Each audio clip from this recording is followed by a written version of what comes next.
सोच्नुहोस् साल 1920 जहाँ संसार political transformation, social reforms, scientific discoveries र टेक्नोलोजीतिर अगाडि बढिरहेको थियो, जहाँ अर्कोतिर सोच्नु पर्दा संसार एकदमै ठुलो, कुनै पनि इन्फर्मेसनलाई शेयर गर्नु पर्दाखेरि न्यूज लेटर्स मार्फत शेयर गर्नुपर्ने, तर त्यो समयमा कल्पना गर्नु पर्दाखेरि आजको 21st सेन्चुरीमा संसार यति साह्रो सानो अन्त इन्फर्मेसन शेयर गर्नु यति साह्रो छिटो अनि सजिलो हुन्छ भन्ने कल्पना पनि गर्न सकिएको थिएन।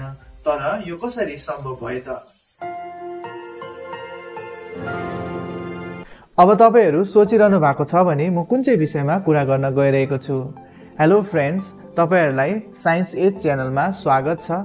आजको यस भिडियोमा हामी इन्टरनेटको विषयमा जान्नेवाला छौं र यो भिडियो एकदमै नलेजेबल, इन्फर्मेटिभ हुनेवाला छ र हजुरहरु यो च्यानलमा कोही नयाँ हुनुहुन्छ भने यो च्यानललाई सब्स्क्राइब गर्न नबिर्सनु होला।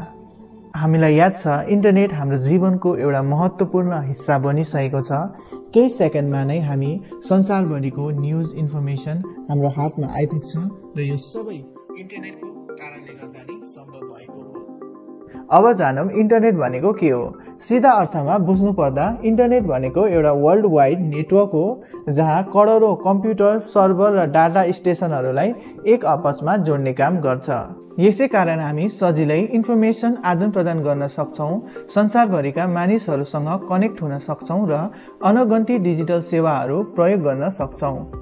अब हामी जान्ने छौं इन्टरनेट कसरी अनि कहाँ सुरु भयो त। इन्टरनेटको सुरुवात 1960 को दशकमा भएको थियो जब अमेरिकी रक्षा विभागले अर्पानेट नामक परियोजना सुरु गर्यो। त्यसपछि 1990 को दशकमा वर्ल्ड वाइड वेब सार्वजनिक भयो र इन्टरनेट बिस्तारै घर घरमा पुग्न थाल्यो। अब हाम्रो देश इन्डियाको कुरा गर्नुपर्दा इन्टरनेटको सुरुवात 1986 एजुकेसन रिसर्च नेटवर्कसँग स्टार्ट भएको थियो र यसको सुरुवात मुम्बईबाट 1995 बाट कमन मान्छेको लागि सुरु भयो र यसको सर्भिस सुरु गर्ने विदेश सञ्चार निगम लिमिटेड थियो। अब हामी जान्ने छौं इन्टरनेट कसरी काम गर्छ। इन्टरनेटले काम गर्दाखेरि यसको नेटवर्क चारवटा मुख्य भागहरूमा बाँडिएर काम गर्छ। Number 1, data transmission. जब हामी कुनै वेबसाइट खोल्छौं या भिडियो स्ट्रिम गर्छौं भने हाम्रो रिक्वेस्ट इन्टरनेट सर्भिस प्रोभाइडर अर्थात् आईएसपी लाई जान्छ। आईएसपी भनेको जियो, एयरटेल जस्ता कम्पनीहरू हुन् जसले इन्टरनेटको सेवा प्रोभाइड गर्छ। Number 2, data routing. अघि हामीले खोलेको वेबसाइट वा भिडियोलाई आईएसपी अर्थात् इन्टरनेट सर्भिस प्रोभाइडरले तार वा वायरलेस नेटवर्कबाट डाटा सेन्टरमा पठाउँछ। यो डाटा सेन्टरमा हामीले खोजेको इन्फर्मेसन स्टोर हुन्छ। Number 3, data processing. जुन चाहिँ हामीले अघि वेबसाइट या भिडियोलाई हामीले खोलेको थियौं त्यो सर्भरले हाम्रो अनुरोधलाई बुझ्छ र सही जानकारी खोजेर हाम्रो डिभाइसमा पठाउँछ। Number 4, reception.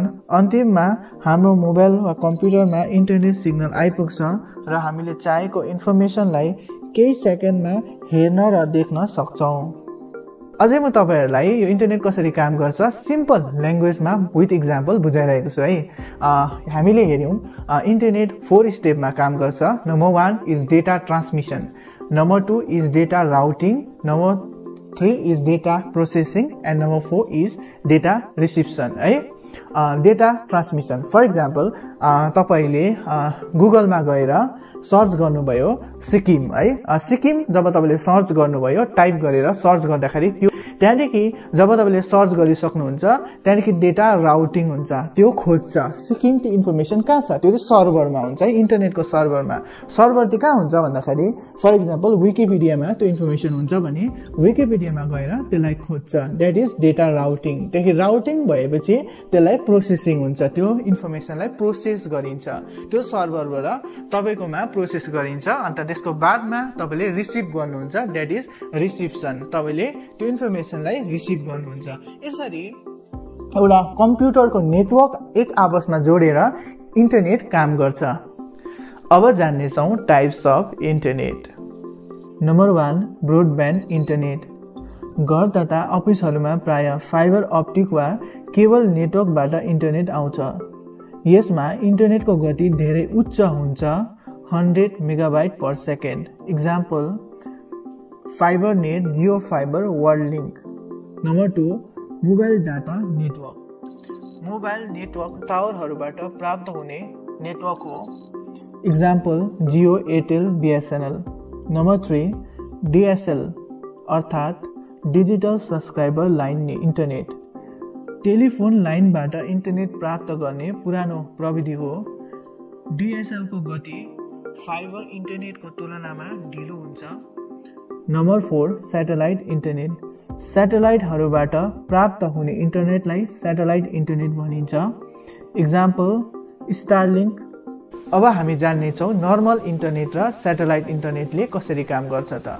Normal internet basically optical fibre वा अप्टिकल वायरको थ्रुबाट काम गर्छ भने स्याटेलाइट इन्टरनेट हाम्रो अर्थको लो अर्बिटमा थाउजन्ड्स अफ स्याटेलाइट राखिएको हुन्छ, त्यसबाट काम गर्छ।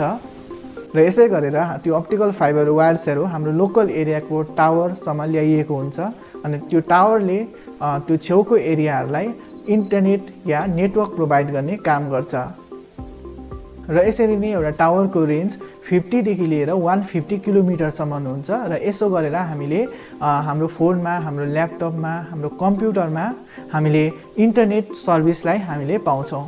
र अर्कोतिर स्याटेलाइट इन्टरनेटको कुरा गर्नुपर्दाखेरि स्याटेलाइट्सहरू अर्थको लो अर्बिटमा प्लेस गरिएको हुन्छ र हामीले यहाँ अर्थबाट र अर्थको कुनै पनि जग्गामा हामीले स्याटेलाइट इन्टरनेटलाई लिनुपर्दाखेरि है हामीले एउटा डिस्कलाई प्लेस गर्नुपर्छ है। एउटा डिस्क जुन चाहिँ कम्पनीले अहिले जस्तै स्टारलिङ्कले स्याटेलाइट इन्टरनेट प्रोभाइड गर्दैछ है वर्ल्डमा, र हामीले यदि स्टारलिङ्कको इन्टरनेटलाई हामीले लिनु छ भने हामीलाई एउटा डिस्क चाहिन्छ है। त्यो डिस्कले स्याटेलाइटको इन्टरनेटलाई हाम्रो एरियामा ल्याउने काम गर्छ र त्यसबाट हामीले वायरलेसली अर्थको कुनै पनि जग्गामा हामीले त्यो इन्टरनेटलाई पाउन सक्छौँ। अब जान्नेछौँ यो स्याटेलाइट इन्टरनेटको भविष्यमा एडभान्टेज के हुन्छ त। नम्बर 1 यो स्याटेलाइट इन्टरनेट कुनै प्रकारको वार वा नेचुरल क्यालामिटिजमा डिस्टर्ब हुँदैन।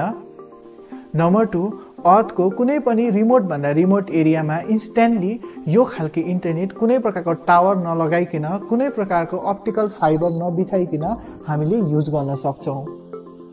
यसको इक्जाम्पललाई हेर्नु पर्दाखेरि रसिया युक्रेन वारमा युक्रेनियन आर्मीले स्टारलिङ्क स्याटेलाइट इन्टरनेटलाई युज गरिरहेको हामीले देख्न पायौँ। र कन्क्लुजनमा आउनु पर्दाखेरि इन्टरनेट आजको युगको साइन्सको एउटा वरदान साबित भएको छ। हामीले केही सेकेन्डमा नै संसारमा भएको घटनालाई, संसारमा भएको इन्फर्मेसनलाई हामीले पाउने गर्छौँ। आज इन्टरनेटले गर्दाखेरि हामी धेरै कुरा जान्न सक्छौँ है, धेरै कुरा सिक्न सक्छौँ, बुझ्न सक्छौँ है, हाम्रो कुराहरूलाई अरूसँग बाँड्न सक्छौँ, हामी भिडियो कल गर्न सक्छौँ, संसारको कुनै पनि कुरालाई हामी हेर्न सक्छौँ है। इन्टरनेटको थ्रुबाट हामी कनेक्ट हुन सक्छौँ, हाम्रो आफन्तहरूसँग कनेक्ट हुन सक्छौँ है, कुनै पनि नयाँ स्किल्सहरू हामी सिक्न सक्छौँ। यो इन्टरनेटको कारणले गर्दा भइरहेको छ है। अन्त मलाई लाग्छ आज इन्टरनेट एकदमै हाम्रो लागि वरदान साबित भएको छ है। तपाईँहरूलाई के कस्तो लाग्छ, तपाईँहरूको आफ्नो भ्युज कमेन्ट सेक्सनमा लेख्न नबिर्सिनुहोला। र हजुरहरू यो च्यानलमा नयाँ हुनुहुन्छ भने कृपया गरी यो च्यानललाई सब्स्क्राइब गरेर बेल आइकन दबाउन नबिर्सिनुहोला, ताकि यस्तै खालके इन्फर्मेटिभ भिडियो तपाईँले आउने दिनमा पाउनुहुनेछ। Till then, keep learning, stay curious. Thank you.